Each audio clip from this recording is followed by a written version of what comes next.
ഗോവിന്ദനാമസങ്കീർത്തനം ഗോവിന്ദ ഗോവിന്ദ. ശ്രീഹരയേ നമ.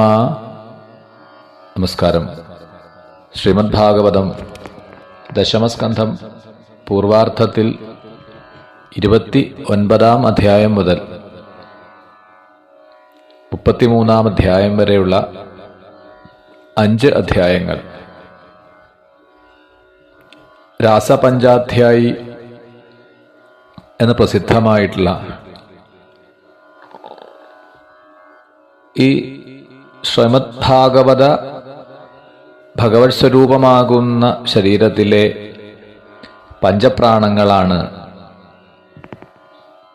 എന്നാണ് അഭിജ്ഞ മതം. ശ്രീമദ് ഭാഗവതം സർവവേദാന്തസാരമാണ്. ആ സാര രസാമൃതത്തെ പാനം ചെയ്ത് മത്തനായ ഒരുവന് അന്യമായ ഒന്നിലും തന്നെ രതി ഉണ്ടാകുന്നതല്ല. വേദാന്തശാസ്ത്രം സംസാര മഹാദുഃഖത്തിൽ നിന്നും മുക്തി പ്രാപിക്കാനുള്ള ആ മാർഗം ഉപദേശിക്കുന്നതോടുകൂടി അവസാനിക്കും.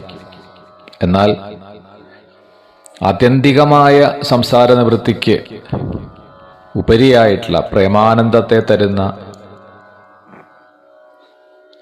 അവശ്യം ആസ്വദിക്കേണ്ടതുമായ ആ ഭഗവൽ പാദ സേവാമൃതം മുക്തന്റെ ആനന്ദത്തേക്കാൾ എത്രയോ ഉത്കൃഷ്ടമായ ഭജനാനന്ദം അതെങ്ങനെ ലഭിക്കും എന്ന് സംശയാതീതമായി ബോധിപ്പിക്കുന്ന ഒന്നുകൂടിയിട്ടാണ് ശ്രീമദ് ഭാഗവതം. ശ്രീമദ് ഭഗവത്ഗീതോപനിഷത്തിന്റെ സാരമായിട്ടുള്ള സർവധർമാൻ പരിത്യജ്യ മാമേകം ശരണം വ്രജ അഹം ത്വാ സർവപാപേഭ്യോ മോക്ഷയിഷ്യാമി മാ ശുച എന്ന ചരമമന്ത്രത്തെ സമ്യക്കായി അനുഷ്ഠിച്ച് ഭക്തലോകത്തിന് പ്രകാശിപ്പിച്ച് കൊടുക്കുന്ന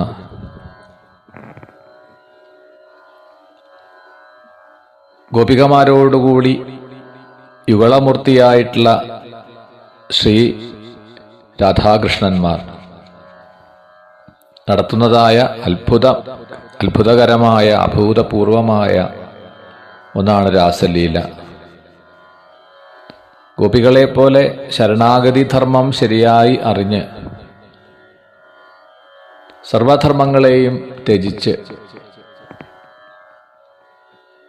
ആ ശ്രീകൃഷ്ണനെ അനന്യഭാവേന ശരണം പ്രാപിച്ചവരായി മറ്റാരും തന്നെയില്ല.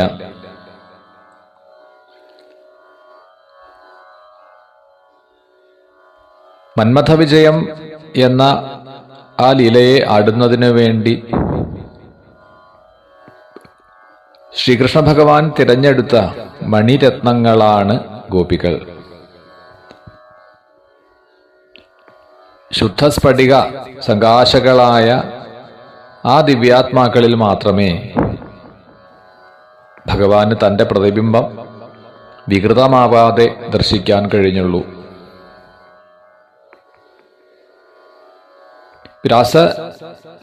രാസക്രീഡയുടെ തത്വം ഗുഹ്യതരമാണ്, ഗുഹ്യതമമാണ്. അത് രജസ്തമ സ്വഭാവികൾക്കൊരിക്കലും ഗ്രാഹ്യമല്ല.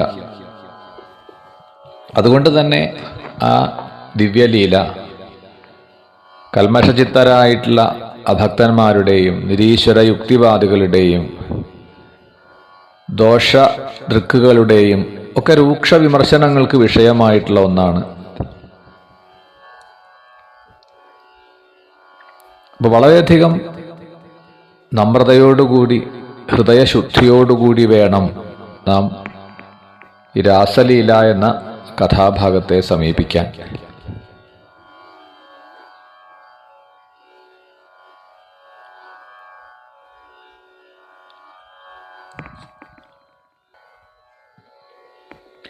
ആപ്തകാമനായ ആ മഹാപ്രഭു, ആ ജഗദീശ്വരൻ എന്തിനു വേണ്ടിയിട്ടാവാം ഈ രാസലീലയെ ചെയ്തത്? ശ്രേയോമാർഗത്തിൽ ചരിക്കുന്നവർക്ക് തരണം ചെയ്യേണ്ടതായ ഏറ്റവും ദുസ്തരമായ വിലങ്ങുതടി കാമവാസനയാണ്. കാമാധിഷ്ഠാന ദേവതയാണ് കാമദേവൻ അഥവാ മദനൻ. താൻ അജയ്യനാണ് എന്ന് കാമദേവനൊരു അഹങ്കാരമുണ്ട്. ഈ കാമദേവന്റെ ബാധ കൊണ്ടാണ് ബ്രഹ്മാവ് സ്വപുത്രിയെ കാമിക്കാൻ തുടങ്ങിയത്. ദേവേന്ദ്രൻ അഹല്യയെയും ചന്ദ്രൻ ബൃഹസ്പതി പത്നിയായിട്ടുള്ള ബൃഹസ്പതിയുടെ സഹോദര പത്നിയായിട്ടുള്ള താരയെയും പ്രാപിക്കാൻ ശ്രമിച്ചത്. പരാശരൻ, വിശ്വാമിത്രൻ, അങ്ങനെ എത്രയോ മഹർഷിമാരും പുരൂരവസിനെ പോലെയും യയാതിയെ പോലെയും എത്രയോ രാജർഷിമാരും ഈ കാമത്തിൽ കുടുങ്ങി അബദ്ധത്തിൽപ്പെട്ടിട്ടുണ്ട്. ഒരിക്കലും പരാജയം എന്ത് എന്ന് അറിഞ്ഞിട്ടില്ലാത്ത ആ കാമദേവൻ മന്മഥൻ കരുതുകയാണ്, ബ്രഹ്മാവ് മുതൽ പിപീലിക വരെ, ബ്രഹ്മാവ് മുതൽ ഉറുമ്പുകൾ വരെ സമസ്ത ജീവരാശികളും എൻ്റെ കളിപ്പാവകളാണ്. ഒരിക്കൽ ആ ശ്രീപരമേശ്വരന്റെ ശ്രീരുദ്രന്റെ കോപാഗ്നിയിൽ എൻ്റെ ശരീരം ഭസ്മമായി, ഞാൻ അനങ്കനായി. എന്നാലും ആ ശിവനിൽ പോലും ധ്യാനഭംഗം, ക്രോധം അതിനെ ഉണ്ടാക്കുവാൻ എനിക്ക് കഴിഞ്ഞുവല്ലോ. ശ്രീരാമാവതാരത്തിൽ ശ്രീരാമൻ സീതാവിരഹാകുലനായതും എൻ്റെ പ്രഭാവത്തിന് ദൃഷ്ടാന്തമാണ്. ഇനി ഗോകുലപതിയായിട്ടുള്ള ശ്രീകൃഷ്ണനാണ്. ആ ശ്രീകൃഷ്ണനെ കൂടി ജയിച്ചാൽ എൻ്റെ വിജയം പൂർണ്ണമാകും. ഇങ്ങനെയെല്ലാം ചിന്തിക്കുന്നതായ കാമദേവൻ അവിടെ വൃന്ദാവനത്തിൽ ഈ ശ്രീകൃഷ്ണന്റെ ആ ലീലകളെല്ലാം പ്രതീക്ഷിക്കുകയാണ്. ഇതാ ഇവിടെ ഈ രാസലീലയ്ക്കുള്ള സമയമായി. ഗോപികളോടൊത്ത് ശ്രീകൃഷ്ണൻ സങ്കല്പിച്ചിരിക്കുന്നു. ഇപ്പൊ കാമന്റെ സ്പർശമില്ലാത്ത, മന്മഥന്റെ സാന്നിധ്യമില്ലാത്ത സ്ത്രീ പുരുഷ ക്രീഡയോ എന്ന് സംശയിച്ചുകൊണ്ടാണ് ഈ കാമദേവൻ തൻ്റെ അനുയായികളോടുകൂടി യമുനാപുളിനത്തിലെത്തിയത്. തൻ്റെ പുഷ്പബാണങ്ങളെയെല്ലാം സജ്ജമാക്കിക്കൊണ്ട് അനേകം ഗോപികമാരുടെ മധ്യത്തിൽ വിരാജിക്കുന്ന നടവരനായിട്ടുള്ള ആ ശ്യാമസുന്ദരനെ ഒരു പ്രാവശ്യമൊന്നു നോക്കി കാമൻ. വിദ്യുൽ പ്രവാഹമേറ്റതുപോലെ ആ കാമൻ മൂർച്ഛിച്ചു വീണു. വീണ്ടും പ്രജ്ഞ തിരികെ കിട്ടുമ്പോൾ, ബോധം വീണ്ടെടുക്കുമ്പോൾ വിലപിക്കുകയാണ് കാമദേവൻ. കഷ്ടം അല്ലയോ വിധാതാവേ, അങ്ങ് ഒരു പുരുഷജന്മം തന്നെ എന്തിനെയാണ് നീ എന്നെ വഞ്ചിച്ചത്? ഈ ശ്യാമസുന്ദരന്റെ മോഹനരൂപത്തെ സമീപിച്ച് അവിടുത്തെ പാദങ്ങളിലെല്ലാം സമർപ്പിച്ച് ഈ ഗോപികമാരെ പോലെ ജന്മസാഫല്യം നേടാൻ എനിക്ക് ഭാഗ്യം ഇല്ലല്ലോ. ഹതഭാഗ്യനായ ഞാൻ എന്തിനാണ് ജീവിച്ചിരിക്കുന്നത്? എല്ലാ ജീവജാലങ്ങളെയും ഭ്രമിപ്പിക്കുന്ന, കാമത്തിൽ കൊടുക്കുന്ന ഈ മന്മഥൻ ആദ്യമായിട്ട് ശ്രീകൃഷ്ണന്റെ സൗന്ദര്യത്തിൽ മോഹിച്ചുപോയി. അങ്ങനെ ആ മന്മഥനായിട്ടുള്ള മദനനെയും മോഹിപ്പിച്ച മദനമോഹനന്റെ അത്ഭുത ലീലയാണ്, മന്മഥന്റെ ലീലയാണ് രാസക്രീഡ.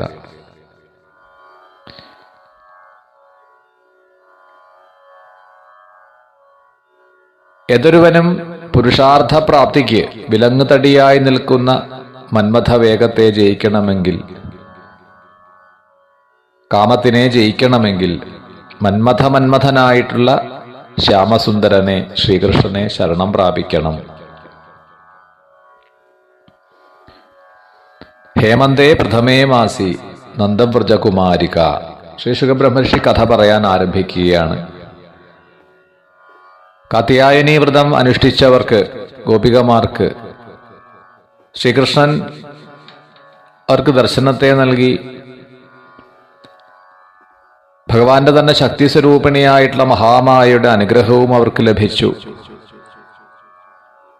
ഇനി ഈ ഗോപികൾക്ക് മായാസംബന്ധമായിട്ടുള്ള ആവരണം വേണ്ട, അത് യോജിക്കില്ല എന്ന് ഭഗവാൻ നിശ്ചയിക്കുകയാണ്. അതാണ് ഗോപീ വസ്ത്രാപഹാര ലീലയിൽ അവരുടെ ലൗകികമായ വസ്ത്രങ്ങളോടുകൂടി ആ ദേഹസംബന്ധമായിട്ടുള്ള ലജ്ജാഭിമാനങ്ങളെയും അപഹരിച്ചു. ആ വസ്ത്രങ്ങളെ ആ ശ്രീകൃഷ്ണൻ തന്റെ ദിവ്യപ്രസാദമാക്കി തിരിച്ചു കൊടുക്കുകയാണ്. അങ്ങനെ ഗോപികമാരെ ആ ദിവ്യമായ പവിത്രമായ രാസലീലയ്ക്ക് അധികാരം ഉള്ളവരാക്കി തീർത്തു.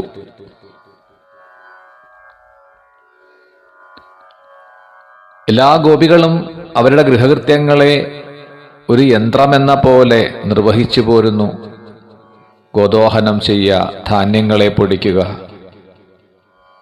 തൈര് കടഞ്ഞ് വെണ്ണയെടുക്കുക, ഭർതൃശുശ്രൂഷ ചെയ്യുക, കുട്ടികളെ ലാളിക്കുക, ഇങ്ങനെയെല്ലാം അവർ ഗൃഹകൃത്യങ്ങളിൽ മുഴുകിയിരിക്കുമ്പോഴും അവരുടെ ചിത്തം കൃഷ്ണനിൽ തന്നെയാണ്.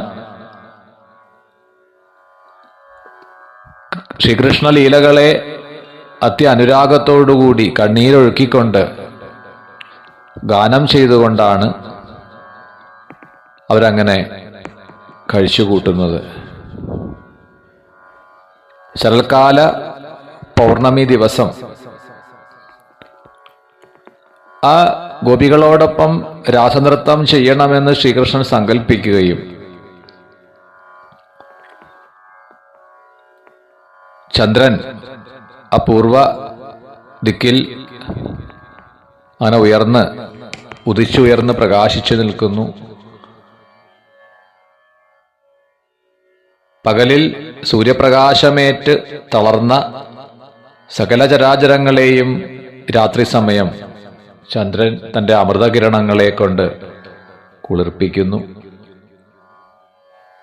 വൃന്ദാവനത്തിൽ പ്രവേശിച്ച ആ ഭഗവാൻ പൂർണ്ണചന്ദ്രനെ ഒന്ന് കടാക്ഷിച്ചു. ആ ചന്ദ്രമണ്ഡലം ആ ശ്യാമസുന്ദരന് ആ ലീലാസഖിയായിട്ടുള്ള രാധാദേവിയെ ഓർമ്മിപ്പിക്കുന്നതാണ്.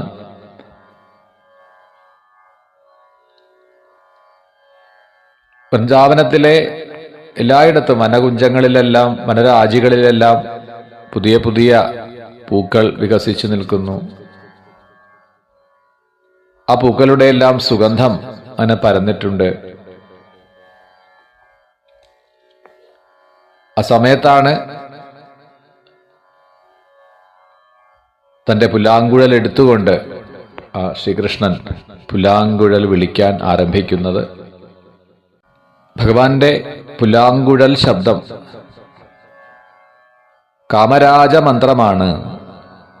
തന്ത്രശാസ്ത്രത്തിൽ ക്ലീം എന്ന ബീജത്തിനെ കാമബീജമായിട്ടാണ് പറയുക. ആ കാമരാജമന്ത്രത്തെ അവ്യക്തമധുരമായി വേണുവിൽ കൂടിയിട്ട് അങ്ങനെ പ്രസരിപ്പിക്കുകയാണ്. പ്രേമോദ്ദീപകമായ ആ അദ്ഭുത ഗീതം ഗോപികൾ കേൾക്കുന്നു. പെട്ടെന്ന് ഗോപികളുടെ ചിത്തം ശ്രീകൃഷ്ണന്റെ പാദകമലങ്ങളിലേക്ക് എത്തി. അവരുടെ ഗൃഹകൃത്യങ്ങളെയെല്ലാം വിട്ടുകൊണ്ട് ചെയ്തുകൊണ്ടിരുന്ന കൃത്യങ്ങൾ അവിടെ നിർത്തിയിട്ടാണ് ഗോക്കളെ കറന്നുകൊണ്ടിരുന്നവർ, പശുവിനെ കറന്നുകൊണ്ടിരുന്നവർ, പാല് തിളപ്പിച്ചുകൊണ്ടിരുന്നവർ, ഭക്ഷണം പാകം ചെയ്തുകൊണ്ടിരുന്ന ഗോപികമാർ, കുട്ടികൾക്ക് സ്തന്യപാനം കൊടുത്തുകൊണ്ടിരുന്നവർ, ഭർതൃശുശ്രൂഷ ചെയ്തുകൊണ്ടിരുന്നവർ, ദേഹം ശുദ്ധിയാക്കി സുഗന്ധലേപനങ്ങളെ ധരിക്കുക, കണ്ണുകൾ എഴുതുക കൺമഷി കൊണ്ട്, സിന്ദൂരം ധരിക്കുക, ഇങ്ങനെയുള്ള ആ കൃത്യങ്ങൾ ഒന്നും തന്നെ പൂർണ്ണമാക്കാതെ കയ്യിൽ കിട്ടിയ വസ്ത്രം എടുത്ത് അണിഞ്ഞുകൊണ്ട് ആഭരണങ്ങൾ എങ്ങനെയെല്ലാമോ ധരിച്ചുകൊണ്ടാണ്, അതൊന്നും വേണ്ടതുപോലെ അല്ലാതെ അശ്രദ്ധമായി തിടുക്കപ്പെട്ടുകൊണ്ട് അത് ധരിച്ചും കൂട്ടുകാരികളെ വിളിക്കാൻ പോലും അവർ നിന്നില്ല. എത്രയും വേഗം കൃഷ്ണ സമീപത്തെത്തണം. തമേവ പരമാത്മാനം ജാരബുദ്ധ്യാവിസംഗതാ ജഹുർഗുണമയം ദേഹം സദ്യ പ്രക്ഷീണബന്ധന. രാത്രിയാണ്, വനത്തിലേക്കാണ് പോകുന്നത് എന്ന് പോലും ചിന്തിക്കാതെ ഇറങ്ങി പുറപ്പെടുകയാണ്. സ്വജനങ്ങൾ തടഞ്ഞിട്ട് പോലും അവർ കൂട്ടാക്കിയില്ല. അത് ധിക്കരിച്ചുകൊണ്ടല്ല, തീവ്രമായിട്ടുള്ള പ്രേമപ്രവാഹം കൊണ്ടവർ കൃഷ്ണനെ ഒഴികെ മറ്റുള്ളതെല്ലാം മറക്കുകയാണ്. കൃഷ്ണ സമീപത്തെത്തിയില്ലെങ്കിൽ ഒരുപക്ഷെ തങ്ങളുടെ പ്രിയതമൻ എവിടേക്കെങ്കിലും പൊയ്ക്കളയുമോ എന്ന് പോലും അവർ ഭയപ്പെട്ടു.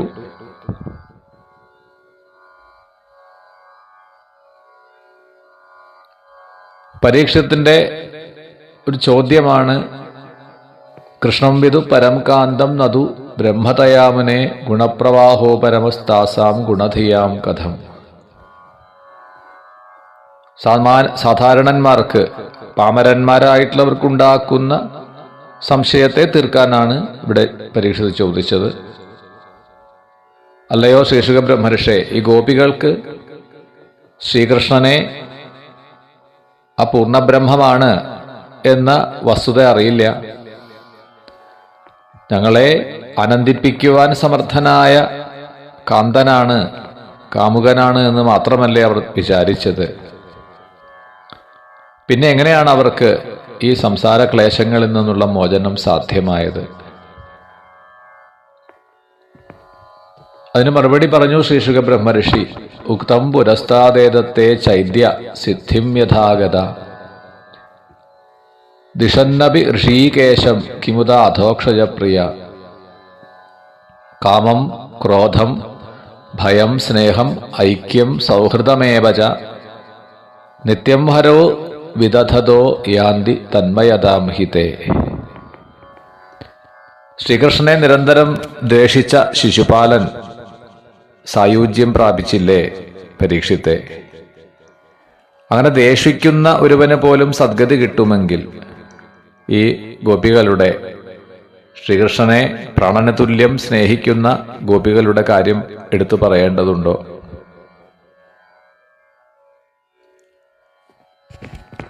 അരണി കടഞ്ഞ് അഗ്നി ജ്വലിപ്പിക്കാൻ ആ അരണിയിൽ മറഞ്ഞിരിക്കുന്ന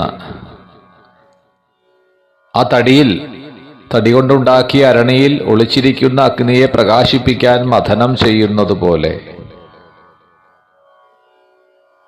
ഇനി അങ്ങനെ ജ്വലിക്കുന്ന അഗ്നി, അത് അഗ്നിയാണ് എന്ന് അറിയാതെ സ്പർശിച്ചാലും ചൂടനുഭവപ്പെടും, പൊള്ളലേൽക്കും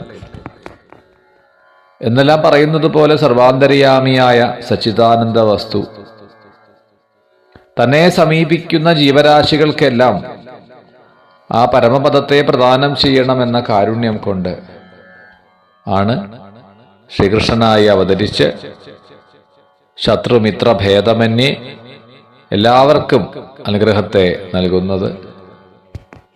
ആ പരമപുരുഷനോട് അറിഞ്ഞോ അറിയാതെയോ കാമം ക്രോധം ഭയം സ്നേഹം ഐക്യം സൗഹൃദം ഇതിലേതൊരു ഭാവത്തിലാണ് എങ്കിലും നമുക്കൊരു ബന്ധമുണ്ടായാൽ സംസാരമോചനം എളുപ്പമാണ്, ഒട്ടും സംശയിക്കേണ്ട. പരീക്ഷത്തെ മാതൃഗർഭത്തിൽ വച്ച് തന്നെ ഭഗവത് ദർശനവും അനുഗ്രഹവും കിട്ടിയ ആളാണ് അങ്ങ്. അതുകൊണ്ട് അങ്ങയ്ക്കിതിൽ ഒരു അത്ഭുതം തോന്നേണ്ട കാര്യമില്ലല്ലോ.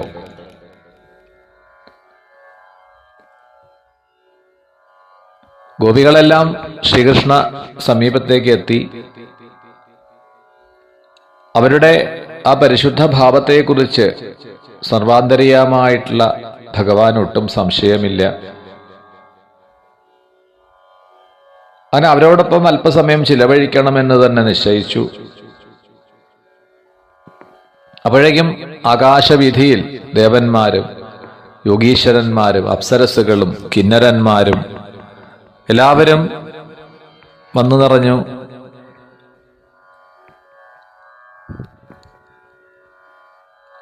ഗോപികളുടെ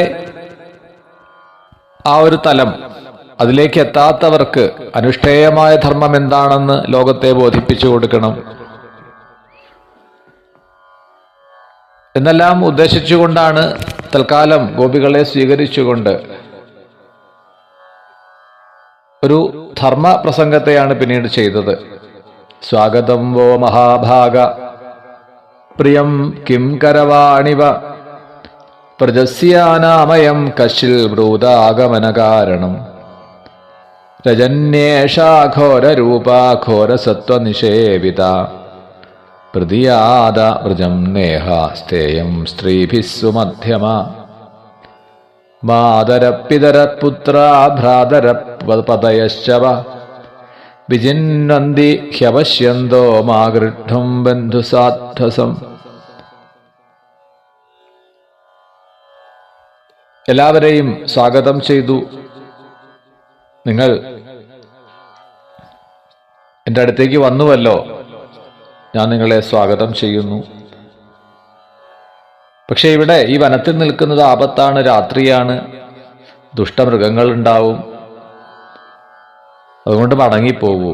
നിങ്ങളെ കാണാതെ ആ ബന്ധുജനങ്ങൾ, ഭർത്താവും കുട്ടികളും മാതാപിതാക്കളുമെല്ലാം സങ്കടപ്പെടും. അവരെ സങ്കടപ്പെടുത്തരുത്. ഇനി ആ പൗർണമിയിൽ നല്ലവണ്ണം പ്രകാശിച്ചു നിൽക്കുന്ന വൃന്ദാവനത്തെയും യമുനാ നദിയെയും കാണാൻ വേണ്ടി വന്നതാണോ എങ്കിൽ കണ്ടു കഴിഞ്ഞ് വേഗം മടങ്ങിപ്പോവൂ. നിങ്ങൾക്ക് പതിവ്രതാധർമ്മം എന്ത് എന്ന് ഞാൻ പറഞ്ഞു തരേണ്ടതുണ്ടോ? മടങ്ങിപ്പോയി ഭർത്താവിനെ ശുശ്രൂഷിക്കുക, കരയുന്ന കുട്ടികൾക്ക് സ്തന്യം പാനം ചെയ്യിപ്പിക്കുക, അതുപോലെ വാർദ്ധക്യം ബാധിച്ച മാതാപിതാക്കളെ ശുശ്രൂഷിക്കുക.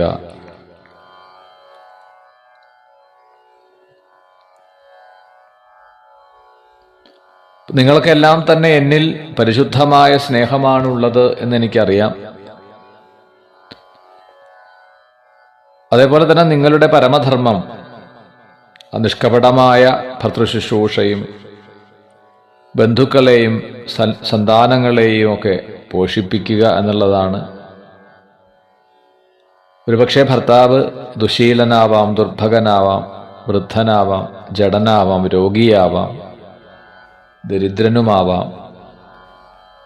അങ്ങനെ ആരായിരുന്നാലും ഒരു പതിവ്രതയാൽ ഉപേക്ഷ്യനല്ല. പരപുരുഷ ബന്ധം ഇഹത്തിൽ ദുഷ്കീർത്തികരമാണ്, നിന്ദ്യമാണ്, ഭയാവഹമാണ്. ശരീരം ഉപേക്ഷിച്ചു കഴിഞ്ഞാൽ മരണശേഷം അത് നരകപ്രാപ്തിപ്പിക്കും, ഇടയാക്കും.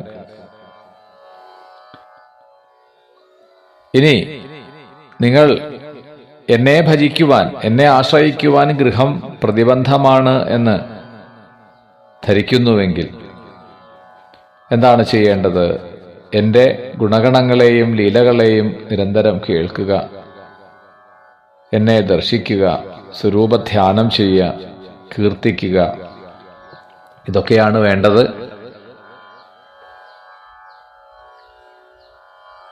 അതുകൊണ്ട് നിങ്ങൾ മടങ്ങിപ്പോകൂ എന്നിങ്ങനെ ധർമ്മോപദേശത്തെ ചെയ്യുകയാണ് ശ്രീകൃഷ്ണൻ ഗോപികമാരോട്. ഗോപികൾക്ക് സാധാരണ സ്ത്രീധർമ്മത്തെ ആദ്യം ഉപദേശിക്കുകയും ഗൃഹാദി ധർമ്മങ്ങളിൽ ദൃഢവൈരാഗ്യം വരാത്തവർക്ക് ഇത് ആവശ്യം ഉള്ളത് തന്നെയാണ്, അത് അനുഷ്ഠിക്കേണ്ടതാണ്. വിപ്രപത്നി അനുഗ്രഹ സന്ദർഭത്തിൽ നമ്മൾ കേട്ടു, ഭഗവത് ഉപദേശത്തെ അവർ സ്വീകരിച്ച് അവർ മടങ്ങിപ്പോകുന്നു. എന്നാൽ ഗോപികളുടെ അവസ്ഥ അതല്ല. ശ്രീകൃഷ്ണ ഭഗവാന്റെ ഓരോ വാക്കും അവരുടെ ഹൃദയത്തെ മുറിപ്പെടുത്തുന്നതാണ്. അവരുടെ സങ്കല്പങ്ങളെല്ലാം ഭിന്നമായി കഴിഞ്ഞു, ഛിന്നമായി കഴിഞ്ഞു. തങ്ങളുടെ ജീവനെ രക്ഷിക്കുവാൻ 7 ദിവസം ഗോവർദ്ധനത്തെ ഉയർത്തി നിന്ന ഗോവിന്ദനാണോ ഇങ്ങനെ പറയുന്നത്? എന്തുകൊണ്ടാണ് ആ കൃഷ്ണൻ ഇങ്ങനെ കഠിനമായിട്ട് സംസാരിക്കുന്നത്? ഇനി നമ്മൾ എന്താണ് ചെയ്യുക?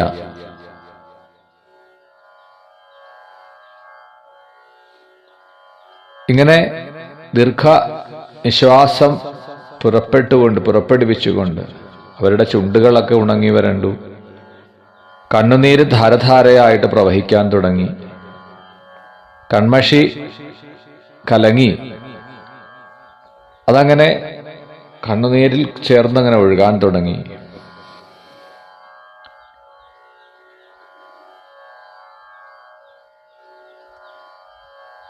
അല്ലയോ ഭൂമിദേവി, ശ്രീരാമചന്ദ്രൻ തിരസ്കരിച്ചപ്പോൾ ദേവി അവിടുന്ന് സീതാദേവിക്ക് തൻ്റെ അന്തർഭാഗത്തിൽ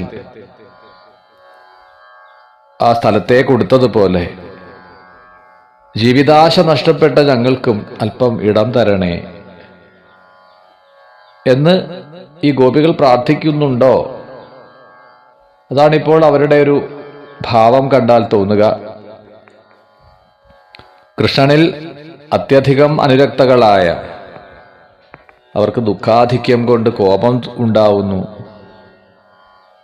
അവർ തൊണ്ടയിടറിക്കൊണ്ട് പറയാൻ തുടങ്ങി, മൈവം വിഭോർഹതി ഭവാൻ ഗതിതും നൃശംസം സംരജ്യ സർവവിഷയാംസ്തവ പാദമൂലം ഭക്താ ഭജസ്വ ദുരവഗ്രഹമാത്യജാസ്മാൻ ദേവോ യഥാതിപുരുഷോ ഭജതേ മുമുക്ഷൂൻ. കൃഷ്ണ, ഇത് കുറച്ച് കഠിനമാണ്, ഞങ്ങളോട് ഇങ്ങനെ ക്രൂരമായി സംസാരിക്കരുതേ. സർവവിഷയങ്ങളെയും ത്യജിച്ച് കൃഷ്ണപാദങ്ങളെ മാത്രം സമാശ്രയിച്ചവരാണ് ഞങ്ങളെ എന്തു വേണമെങ്കിലും ചെയ്തോളൂ, പക്ഷെ ഉപേക്ഷിക്കരുത്. ആ ശ്രീഹരി ശരണാഗതരെ ഉപേക്ഷിക്കില്ല, കൈവിടില്ല എന്നാണ് ഞങ്ങൾ ധരിച്ചിട്ടുള്ളത്. ഇപ്പോൾ ഞങ്ങൾക്ക് പതിവ്രതാധർമ്മത്തെ നിർദ്ദേശിച്ചു ഞങ്ങളോട്. തീർച്ചയായിട്ടും ധർമ്മരക്ഷകനായ ഭഗവാനെ, അത് അവിടത്തേക്ക് യോജിച്ച വാക്കുകൾ തന്നെയാണ്. ആ ധർമ്മം അറിഞ്ഞു തന്നെയാണ് ഞങ്ങൾ വന്നിട്ടുള്ളത്. ശരീരമെടുത്തവർക്കെല്ലാം സ്ത്രീ പുരുഷ ഭേദമന്യേ പ്രിയതമനും ഹിതകാരിയും ആത്മാവും ശ്രീകൃഷ്ണൻ തന്നെയാണ് എന്ന് ഞങ്ങൾക്കറിയാം. ഇത്രയും കാലം ശ്രീകൃഷ്ണനെ ഭജിച്ചതിൻ്റെ ഫലമായി മറ്റൊരു കാര്യം കൂടി ഞങ്ങൾക്ക് വ്യക്തമായി ബോധ്യമാവുന്നു. രക്തമാംസ സമാഹാരമായ ഒരു ശരീരം അതുപോലെയുള്ള മറ്റൊരു ശരീരത്തിന് പതിയാകുന്നില്ല.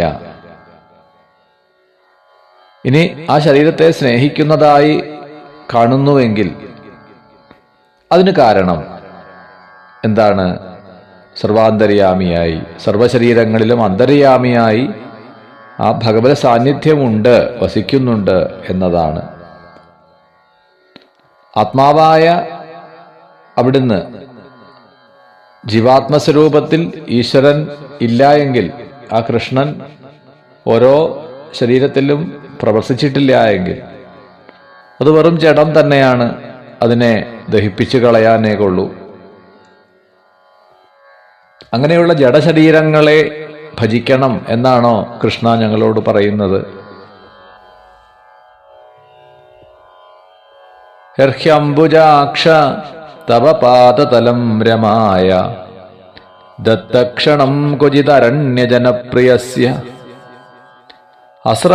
അസ്പ്രാക്ഷ്മ തൽപ്രഭൃതി നാന്യസമക്ഷമംഗ സ്ഥാതും ത്വയാഭിരമിതാബദ പാരയാമ.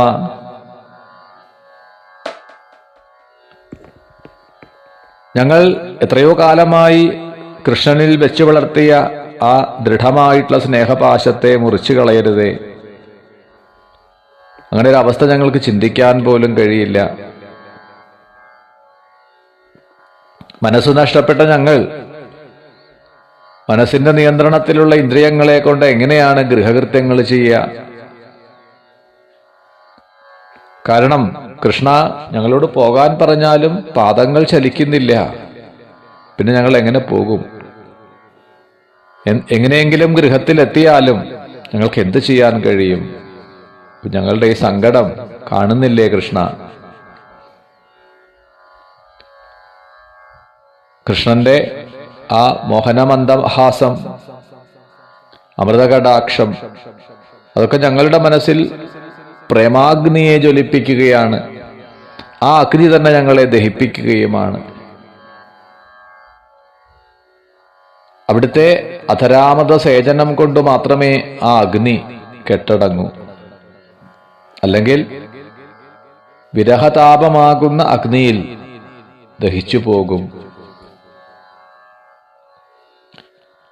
ലക്ഷ്മീദേവിക്ക് പോലും ദുർലഭമായ അവിടുത്തെ ആ പാദപല്ലവങ്ങൾ ജീവജാലങ്ങൾക്ക് വാസ്തവത്തിൽ കാണാൻ കിട്ടുന്നില്ല. അകിഞ്ചനന്മാരുടെ ധനമായിട്ടുള്ള ആ പാദസ്പർശം അന്ന് യശോദാദേവി ജന്മം നൽകുമ്പോൾ ആ സൂതികാഗൃഹത്തിൽ വെച്ച് എന്നാണോ ഞങ്ങൾക്ക് ലഭിച്ചത്, അന്നു മുതൽ അന്യപുരുഷന്മാരുടെ മുന്നിൽ ഒരു ക്ഷണം പോലും ഞങ്ങൾക്ക് നിൽക്കുവാൻ കഴിയുന്നില്ല. പ്രജേശ്വര, മാംസദാഹികൾ കാമിക്കുന്ന പ്രാകൃത രതിസുഖം അതിനെ ആഗ്രഹിച്ചു വന്നവരാണ് എന്ന് ഭഗവാനെ സർവസാക്ഷിയായിട്ടുള്ള അവിടുന്ന് ഒരിക്കലും വിചാരിക്കുകയില്ല. കാരണം ഞങ്ങൾ ഞങ്ങളെ തന്നെ ഉപേക്ഷിച്ചു വന്നിരിക്കുകയാണ്. സകലദേവന്മാരും ഏതൊരു ശ്രീദേവിയുടെ കടാക്ഷത്തിനായിട്ടാണോ പ്രയത്നിക്കുന്നത്, ആ ദേവിക്ക്, ആ ലക്ഷ്മി ദേവിക്ക് ഭഗവാനെ അവിടുന്ന് തിരുമാറിടത്തിൽ സ്ഥാനം കൊടുത്തിട്ടു. എന്നിട്ടും തൃപ്തിയാവാതെ അവിടുത്തെ അന്തരംഗ ഭക്തന്മാർ പ്രേമപൂർവം ആശ്രയിക്കുന്ന ആ ശ്രീപാദരജസിനെ തുളസിയോട് കൂടി ചേർന്ന് കാമിക്കുന്നു. അത്രയ്ക്കും സൗഭാഗ്യനികേതനമായ അവിടുത്തെ പാദധൂളിയെ ശരണം പ്രാപിക്കാനാണ് ഞങ്ങൾ വന്നത്. സന്താപനാശന, ഭഗവത് ഭജനത്തിന് വിഘാതങ്ങളായിട്ടുള്ള ഗൃഹ സംരക്ഷണം, പതിശുശ്രൂഷ, പുത്രാദികളെ ശുശ്രൂഷിക്കുക, ഇതെല്ലാം ഉപേക്ഷിച്ച് വന്നവരാണ്. ഞങ്ങളെ ദാസികളായി സ്വീകരിച്ചാലും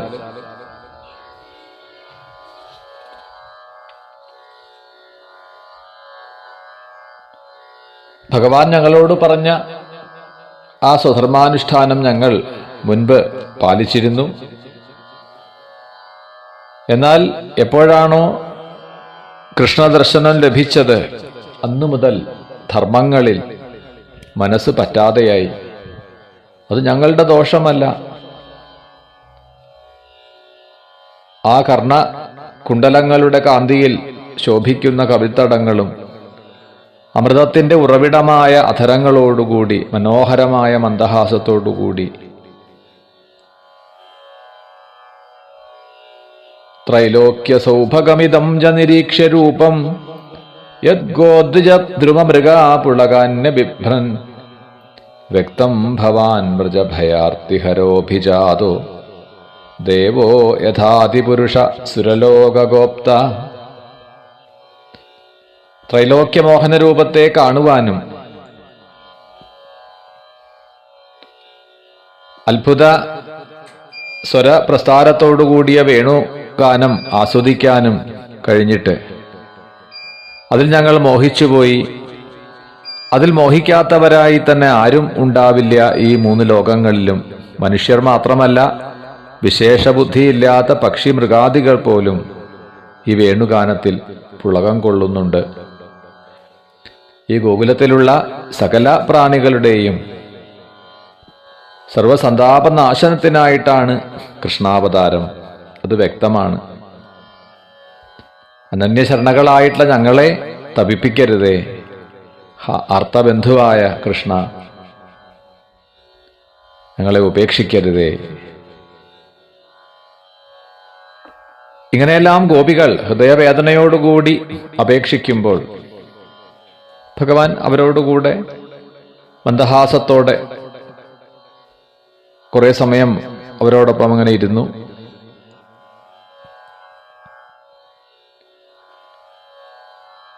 ശരിക്കും സർവാന്തര്യാമിയായിട്ടുള്ള ഭഗവാൻ തന്നെയാണ് എല്ലാവരെയും രമിപ്പിക്കുന്നത്. എന്നാൽ സാധാരണന്മാർ, മായാമോഹിതരായിട്ടുള്ളവർ ഈ രഹസ്യത്തെ അറിയാതെ ഭർത്താവ് രമിപ്പിച്ചു, ഭാര്യ രമിപ്പിച്ചു, പുത്രനും ധനവും വിദ്യയും രമിപ്പിച്ചു എന്നെല്ലാം തെറ്റിദ്ധരിക്കുകയാണ്. എന്നാൽ ഗോപികളെപ്പോലെ ആ ശ്രീകൃഷ്ണനിൽ സർവസമർപ്പണം ചെയ്ത സുഹൃതികൾ, ഭർത്താവ്, പുത്രൻ, ഗൃഹം, ഈ രൂപങ്ങളിലെല്ലാം ഞങ്ങൾക്ക് ആനന്ദത്തെ പ്രദാനം ചെയ്യുന്നത് ആ ഭഗവാൻ തന്നെയാണ് എന്ന സൂക്ഷ്മ തത്വത്തിനെ അറിയുന്നു. അതുകൊണ്ട് തന്നെ അവർക്ക് ഭർതൃപുത്രാദിഭാവങ്ങൾ ഇല്ല.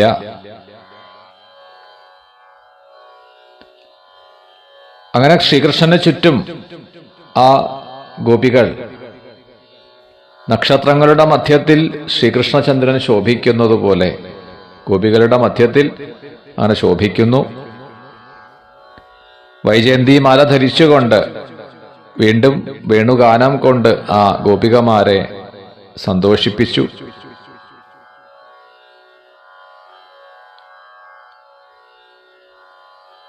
കുറച്ചു സമയം കഴിഞ്ഞപ്പോഴാണ് ഞങ്ങൾ സൗഭാഗ്യവതികളാണ്, സ്ത്രീജന്മം ലഭിച്ചവരിൽ ഏറ്റവും ഭാഗ്യം ചെയ്തവരാണ് എന്ന അഭിമാനം ഗോപികൾക്കുണ്ടാവുന്നു.